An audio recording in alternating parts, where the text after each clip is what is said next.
இந்த வீடியோவில் நம்ம எதை பற்றி பார்க்க போகிறோம்னா, கலைஞர் மகளிர் உரிமை திட்டம் குறித்து தற்போது மிகவும் முக்கியமான புதிய அப்டேட் ஒன்று வந்திருக்கு. அது என்ன என்பதை பற்றி தான் இந்த வீடியோவில் அப்டேட்லாம் பார்க்க போகிறோம்.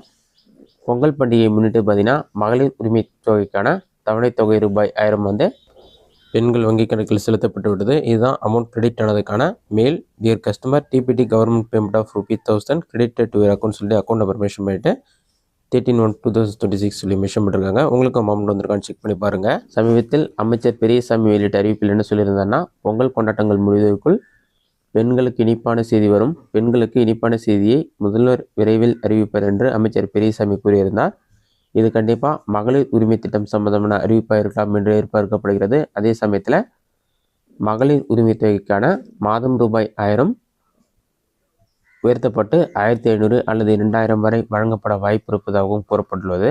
இதன் 2 முக்கிய அப்டேட். அடுத்ததாக உங்களுடன் ஸ்டாலின் முகாம் மூலம் நீங்கள் அப்ளை பண்ணி மகளிர் உரிமை தொகை திட்டத்தில் ரூபாய் 1000 பணம் உங்களுக்கு வராமல் இருந்ததுன்னா நீங்கள் வந்து ஆன்லைன்லேயே மேல்முறையீடு செய்வதற்கான ஆப்ஷன் வந்து எனபிள் பண்ணிருக்காங்க. உங்கள் மொபைலை பயன்படுத்தி ஆன்லைன் மூலமாக எப்படி மேல்முறையீடு செய்வது, அதற்கான வழிமுறைகள் என்னென்னு பார்க்கலாம். உங்கள் மொபைலில் ஏதாவது ஒரு ப்ரௌசர் ஓப்பன் பண்ணிக்கிங்க.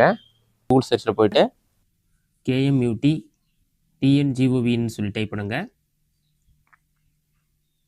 அந்த மாதிரி நீங்கள் டைப் பண்ணி வைக்க கொடுங்க. அந்த மாதிரி நீங்கள் டைப் பண்ணி வைக்க கொடுத்தீங்கன்னா ஒரு 5 செகண்ட்ஸ் லோட் ஆகும். லோட் ஆகி கம்ப்ளீட் ஆன பிறகு KMUT.TN.GO.in மகளிர் உரிமை தொகை ஸ்கீம் கவர்மெண்ட் ஆஃப் தமிழ்நாடுன்னு சொல்லிட்டு ஃபஸ்ட் எடுத்துன்னு ஒரு வெப்சைட் ஆகும்.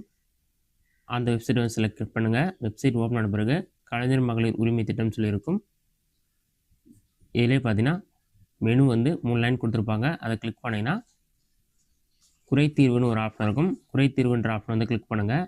நியூன்னு சொல்லி கொடுத்துருப்பாங்க. டெஸ்க்டாப் சைட் ஆப்ஷன் எனபிள் இருந்தால் அதை வந்து டிசபிள் பண்ணிவிட்டு அதை பிறகு கிளிக் பண்ணுங்கள். அப்போ தான் வந்து இந்த ஆப்ஷன் வந்து ஒர்க் ஆகும்.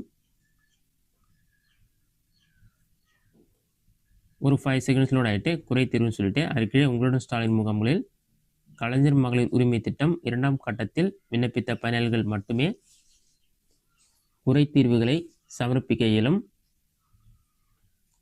ஏற்கனவே குறைத்தீர்வு சமர்ப்பிக்கப்பட்ட குடும்ப அட்டை எண் மற்றும் கைபேசி எண்ணை பயன்படுத்தி மீண்டும் குறைத்தீர்வை சமர்ப்பிக்க இயலாதுன்னு சொல்லி மென்ஷன் பண்ணியிருக்காங்க. அதற்கு அடுத்ததான் ஃபார்ம் ஃபில் பண்ண ஆப்ஷன் கொடுத்துருக்காங்க.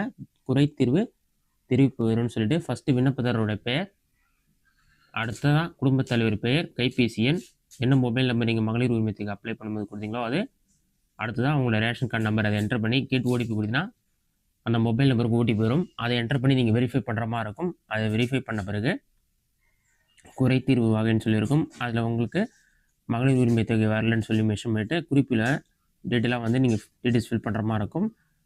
சூஸ் ஃபைல் சொல்லிட்டு அப்லோட் பண்ணுற ஆப்ஷன் கொடுத்துருப்பாங்க. நீங்கள் மகளிர் உரிமை தொகைக்கு அப்ளை பண்ணும்போது உங்களுக்கான ரெசிப்ட் ஒன்று கொடுத்துருப்பாங்க. அந்த ரெசிப்ட் வந்து ஸ்கேன் பண்ணி அப்லோட் பண்ணிவிட்டு இதை சப்மிட் பண்ணிங்கன்னா உங்களோட மேல்முறையீடு சப்மிட் ஆகிடும். இந்த மெத்தடை பயன்படுத்தி நீங்கள் மேல்முறையீடு செஞ்சீங்கன்னா அவங்க வந்து கரெக்டாக நீங்கள் எலிஜிபிளானு சொல்லி செக் பண்ணி பார்த்துட்டு நீங்கள் எலிஜிபிள் பர்சனாக இருந்தால் உங்களுக்கும் ஜனவரி மாதத்திலிருந்து உரிமை தொகை கிடைக்கும். இதுதான் வந்து மேல்முறையீடு செய்வதற்கான வழிமுறைகள். இந்த வீடியோ உங்களுக்கு யூஸ்ஃபுல்லாக நினைக்கிறேன். இந்த வீடியோ பிடிச்சிருந்தா லைக் பண்ணுங்கள். வேறு சின்ன கமெண்ட் பாக்ஸில் கமெண்ட் பண்ணுங்கள்.